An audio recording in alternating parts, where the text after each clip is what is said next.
Salut à tous, alors j'ai reçu cette batterie Xiaomi, c'est un modèle 20 000 mAh, on verra ce que ça veut dire sur mon article surtout.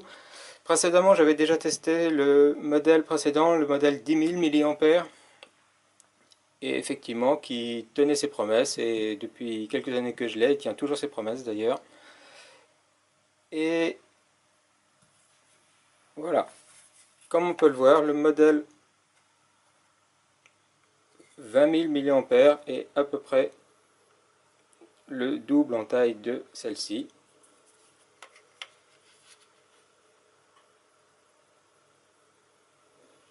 Celle-ci est équipée de 3 éléments lithium. On peut supposer que celle-ci en a 6.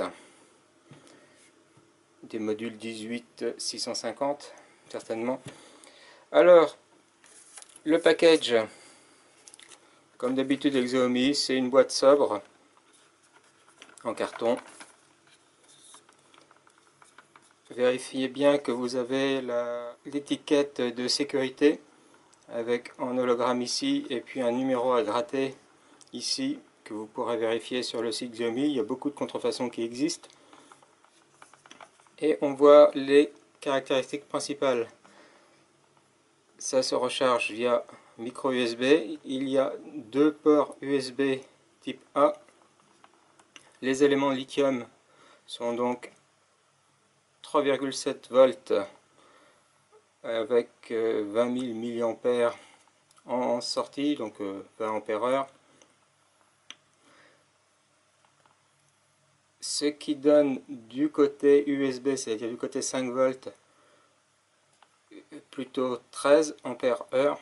Ouais, on fait un ratio forcément avec la tension. U égale RI et P égale UI. Vous vous souvenez de ça à l'école? Voilà, et intéressant, pour la charger, on pourra utiliser un port USB ou ce qu'on veut en 5 volts. Et également un adaptateur fast charge qui va fournir du 9 volts.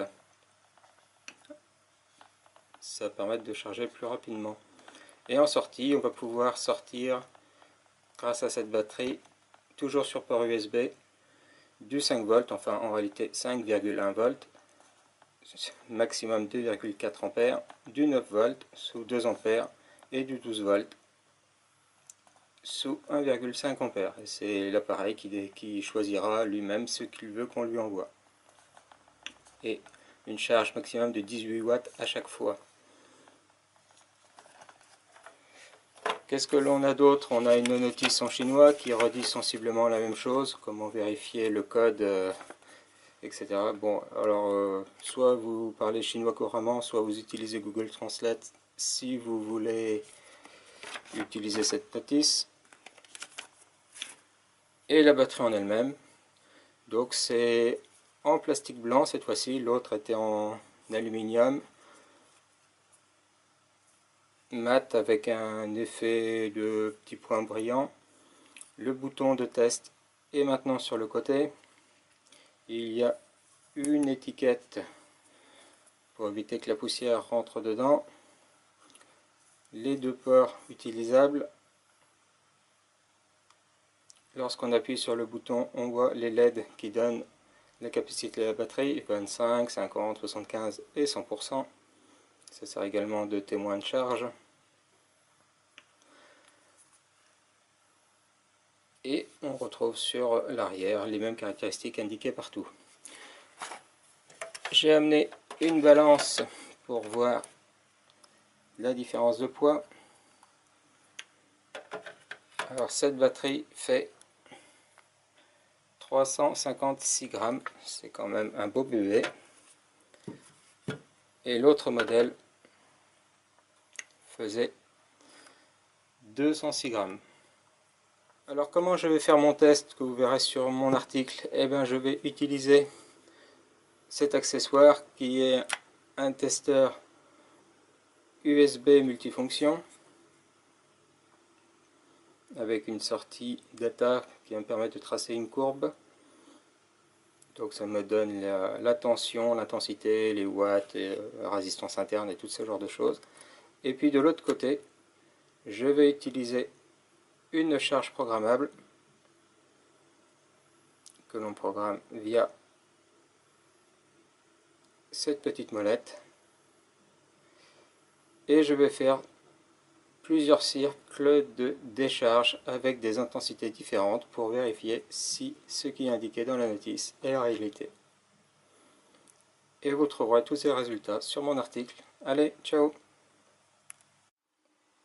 Je viens de réaliser de nombreux essais sur cette batterie nommée 20 000 mAh et qui est en réalité, comme c'est indiqué, 13 000 mAh, c'est-à-dire 13 ampères-heure, c'est-à-dire également que l'on peut sortir 1 ampère pendant 13 heures. Je l'ai testé et vérifié, vous pourrez le voir sur ces captures d'écran et de manière plus détaillée sur mon article. Je voulais juste vous montrer une dernière petite chose.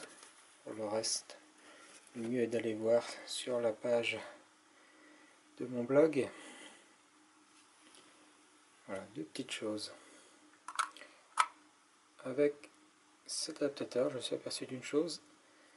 On voit ici, j'ai 4 volts 99. Si je vais sur l'autre,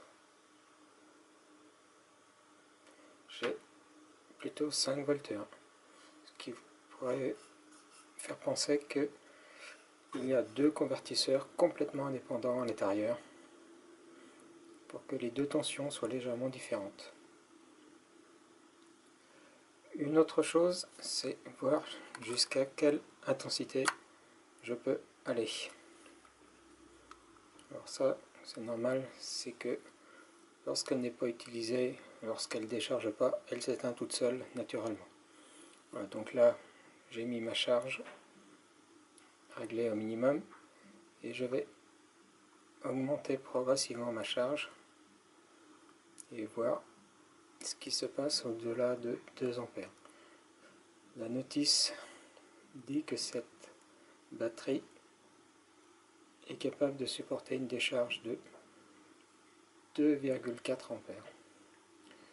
Donc là je suis à 1,5 ampères, on voit que la tension a légèrement diminué.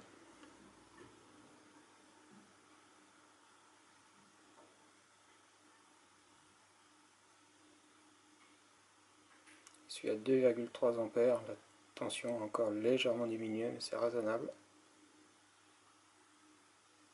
Voilà, donc là j'atteins le maximum de 2,4 ampères qui est indiqué. Je vais essayer de pousser au-delà. Je suis à 2,5 ampères, 2,6 ampères, ce qui fait 13 watts, 2,7 ampères,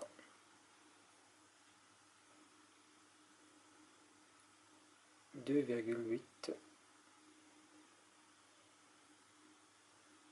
Voilà, donc on peut tirer au moins 3 ampères, je ne vais pas aller au-delà, je ne veux pas endommager, car je suis déjà à 14 watts, mais visiblement elle accepte largement au-delà de ce qu'elle est prévu. Je vais faire la même chose sur l'autre port, j'ai redescendu à une intensité de 1,9, je me rebranche,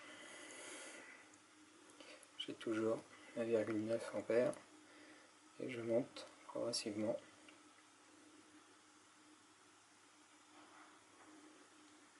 2,4 ampères, le maximum prévu. Étonnamment sur ce port, j'avais une tension basse au début, mais elle est maintenant légèrement plus haute, c'est étonnant.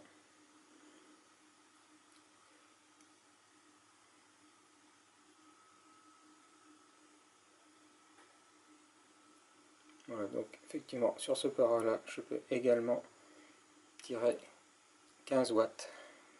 Donc je devrais pouvoir arriver aux 18 watts qui sont prévus sous 3 ampères.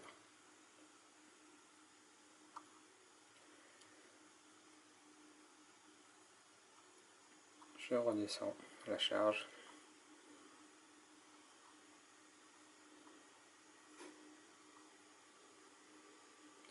Voilà.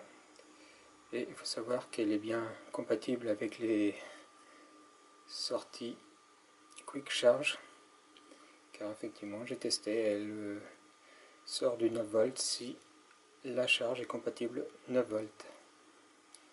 Allez, sur ce, ciao.